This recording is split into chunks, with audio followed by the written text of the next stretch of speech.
On this episode of the Recreating Connections podcast, we spotlight the Leadership Development Program, also known as LDP.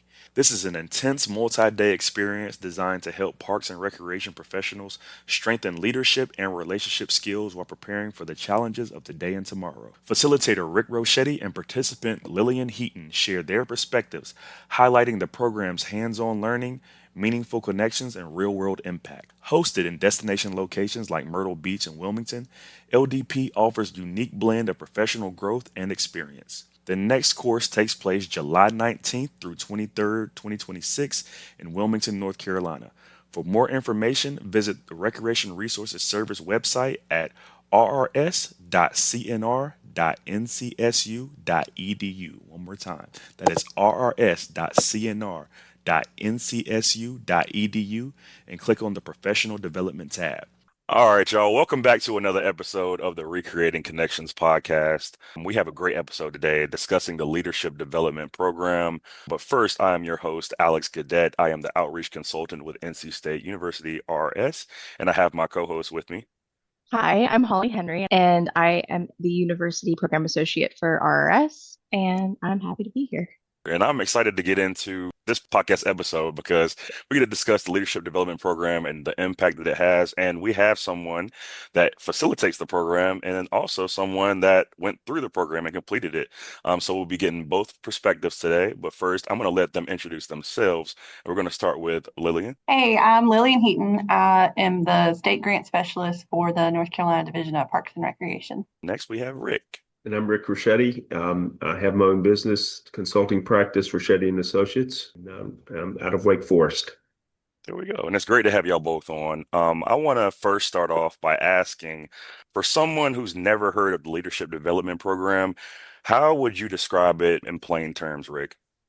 So the way I would describe it, Alex, is I would say this program is it's kind of geared for mid-level folks who are seeking to improve themselves in their position or, kind of preparing to go to the next level.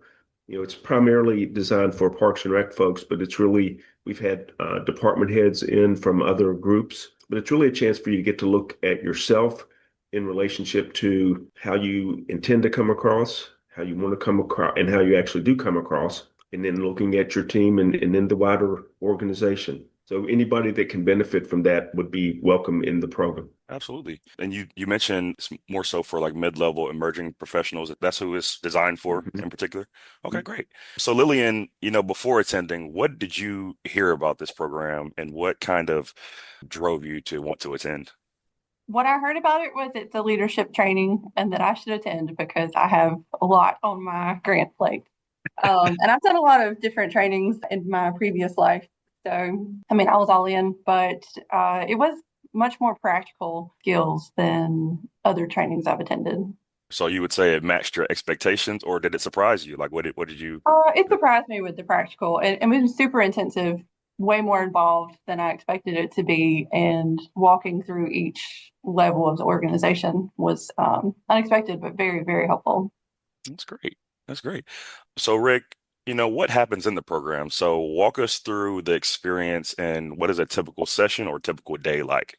Alex, when you sent me the questions, it says what was a typical day like? I started laughing because there's no typical day in that program. Right. Uh, so let me try and take you through it and give you kind of a sense of it. So the first day, well, the first evening is kind of the orientation. And so there's a lot of reflection and welcome. We try to build a sense of community and get people to think about how they got where they are now. And also with the idea, what do we owe other people around being able to be a leader at this time? And how do we deal with difference? And I think that kind of sets off the week. And then on that Monday, we do a self-assessment called Tilt, and which is basically, it's more than just a personality assessment. It deals with character development. That would be the typical debrief day of an assessment. The second day, we start moving into how do you appreciate others, and then we talk about your team. And then on the third day, we did this thing called the organization workshop. This is where we set up a simulation and people kind of go nuts and try to get stuff done, but we look at things from a systems perspective. And what you get out of that is most people take things personally in organizations, like, you did this to get at me. But we learn there is some of that, but most of it's, systemic kind of reactions. And so we learn how to manage. One, we learn to recognize those, and then we learn how to manage it. The fourth day, we talk specifically about leadership, about the relationship between you and your employer, and we get into some things like that. And we do this thing called the World Cafe, where we kind of go around and in a very interactive fashion talk about what you got out of the program, and then we're done. Uh, so there's a lot of interaction, probably a lot of me talking a bunch and different things, but mostly interaction. The focus is really on you and developing your level of self-awareness about how you can see differently and think differently about a situation. That's great. And That so makes you sense. just broke down the core topics. So Lillian, what was your favorite part of that, all that he was talking about and all that was touched on during the program? The organization workshop was my favorite day. So we came in and like you under your seat is your assignment for what level of the organization you're going to be, and you just get thrown into figuring out the situation. And it was chaotic at first, but the entertaining to see everybody try to scramble and see where to begin without much. I mean, we'd had instruction before, but like, here you go. Now it's live. What are you going to do? And I think that was the biggest thing that stuck with me is watching all the different levels of the organization try to engage and accomplish the task, but like trying to communicate with each other and then seeing the different ways that, like, there was one middle manager that just didn't engage with people at all and was just like, all right, I'm going to do what I have to do and ignore everybody else. That meant her team below her wasn't getting what they needed, and then the people above her weren't getting the answers they needed. So it was just interesting to see everybody's different approach. And I was on the like bottom level and like, here, you need to get this project done. And that was kind of all the information I had. So it was cool to watch everybody go through the practical skills. I like that. I like that. So would you say, is there a moment that really clicked for you when you were doing the program at all, Lillian, or is there a moment that stands out that light bulb came on? You know? It was watching everybody and the different approaches to things and kind of seeing the different lens that you have to take. So I'd say, like, in my organization, I'm kind of in the middle of things and what it means to manage up and down and how important it is to communicate across all levels, but and seeing the different approaches. Because I think there was like B1 through 4. I was a B4, so I was completely at the bottom, just had my one thing to do, and then that was it. And so I just kind of got to sit back and observe. And so I think that's the thing I think about the most, even now in my role, is watching, putting the different lens or different hats on to see how I should respond or how I can position myself in the situation.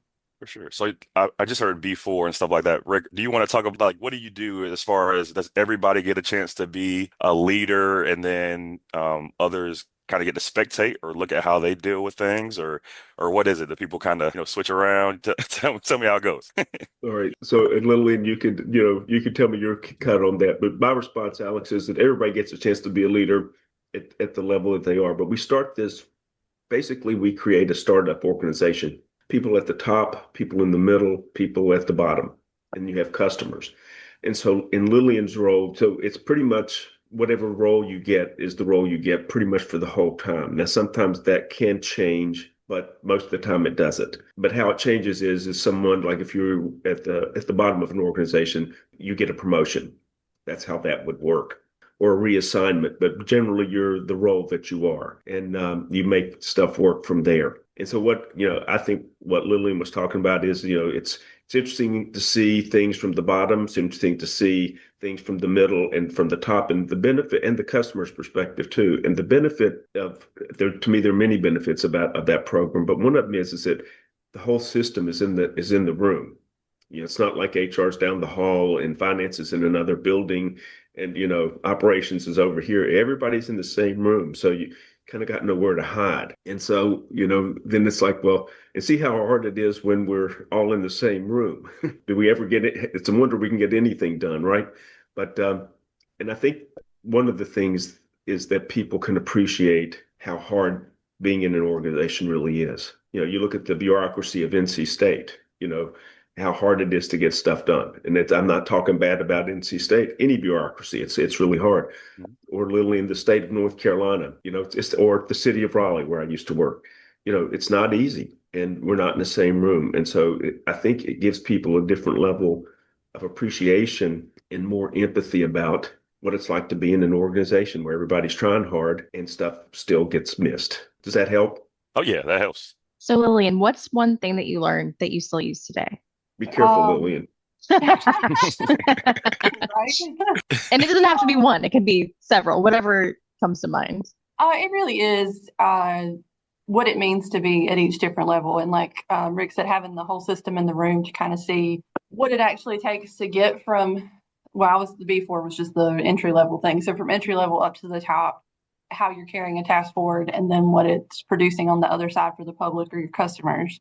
Um, I guess I learned to consider what that means for each level. So I prepare from each perspective when I'm trying to get something done now. And so, would you say that the program changed how you lead or interact with your team, or inspire how you look at situations and how you interact with your team? Oh, definitely. It did change the way I moved through the organization. Because, like I said, I'm in the middle. I have people that need information from me, and then I have a manager and deputy directors on up to the secretary of the department. And so, whenever I'm starting a new project or a new task or a new grant's opening, I put the hat on of like what the secretary needs to say in the public, what the public needs to hear from me, what the field administrators. So it gave me a different language to speak with each different group. How did it impact your confidence as a professional? It improved my confidence for sure because it gave me a way to relate to managing up and to do that, understanding like the leadership level is not necessarily going to understand the day-to-day stuff that I have to do in my job. So how I can relay that information and get what I need from them and they still get what they need from me. That's great. Rick, from your perspective, what transformations do you typically see in participants throughout the course, and maybe conversations that you've had with them after they've taken the course? I think that's a really good question, Holly. And I don't know that there's any one thing, but I think what I would say is, the organization workshop tends to have a big impact on people, much like Lillian described. And if you kind of stay with it, then you see things differently, and at least in theory, and I think in practice as well, you can be more effective. I think the way I designed the workshops and the way I tried to interact with folks is I tried to listen carefully for what they say they want out of program, for example. And then I try to work with them really through the whole group, but I try and work with them one to one as we're trying to go through things. And so I like to say, you can't just sit in the room when I'm in front of the room, because you're going to be interacting with me and with others. And part of what that is meant to engender is I want to kind of, gently challenge the way you see yourself, you see others, and you see the system. And I think the biggest transformation on one level is self-awareness and awareness of the system. My belief is that if I see things differently and think about things differently, I'll have to act differently. And so that to me is kind of the overall sense of things that I try to get across in the workshop, is that if you know certain things, it really changes how you move through the organization. And you can be effective as a leader and more effective if you get that understanding. Is that fair, Lillian? Can I ask that question? That's fair. I would agree. And so this question is for both of you, but like, how important is the networking piece of this program? I think that's really more Lillian's question, but I mean, I think it's Okay. important. In the workshop, you get a buddy to go through the whole thing with, and you're paired with somebody that you on purpose don't know, because there was a couple people from the same organization in my workshop. So that was really cool to have the co-experience and have somebody to have a sounding board through for the connections after the workshop. I'm in an interesting role in that a lot of the participants were local governments that are grantees for me. So there's a different level of engagement post-workshop that I can have with them in terms of networking. But it did help me build connections with the people in the division that were in the workshop with me that have been very helpful in like building out processes as post-workshop, because it gave me a different way to understand what they need from me versus I'm just very like, I need to get this done right now. That's excellent because you pretty much got to work in the workshop with people you already work with. So you already have those working relationships, and so you can like build in the new concepts that you've learned through the workshop, which is really cool. That's a unique perspective and experience for this. Rick, why should someone invest their time in this program? I say, why not, Holly? Got nothing Yeah, but time. I agree. Um, But for the that's right. audience, For somebody else, for real people, I would say if you're an emerging leader, if you're mid-level person looking to either you're looking to take on more responsibility or you're getting more responsibility and you're kind of feeling overwhelmed, I think that's who we're looking at. Most of the folks have been Parks and Rec folks. I mean, like overwhelmingly the most, but not everybody. And so it has appealed to a broader audience. We've had a department head or two in there, from small municipalities. But I think anybody who's looking to have to be challenged, to see things differently, to think about things differently, who's going to be in a new role or wants to be better in their current role, I think that's who should be there. The thing I would add is, you're going to have a lot of fun, and it is intense. I mean, it's designed to be intense. And so you walk away, tired at the end of the day and tired at the end of the week. But the more you have a chance to reflect on stuff, the more you're going to learn. that's excellent. Lillian, what would you say to someone who's on the fence about taking the course?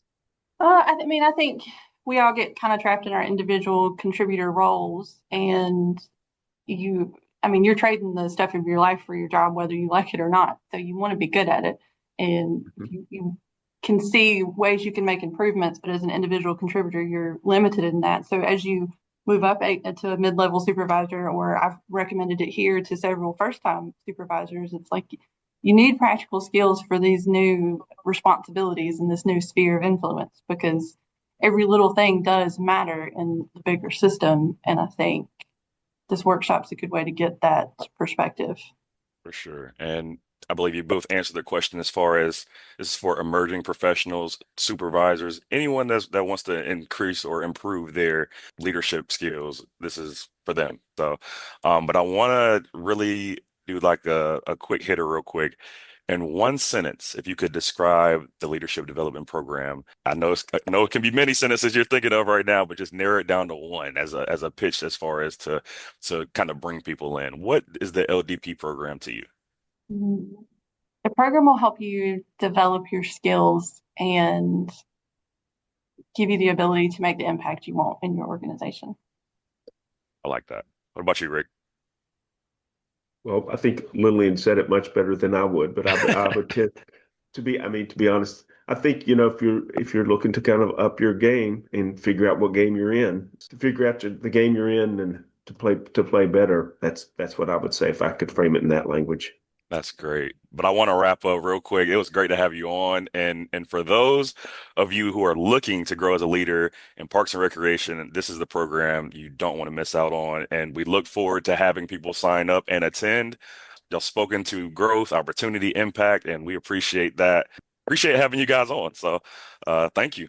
I would add one more thing, Alex. We do this we do these in destination locations, North Myrtle Beach and Wilmington. So if you like the beach in the summer, be a good time to go.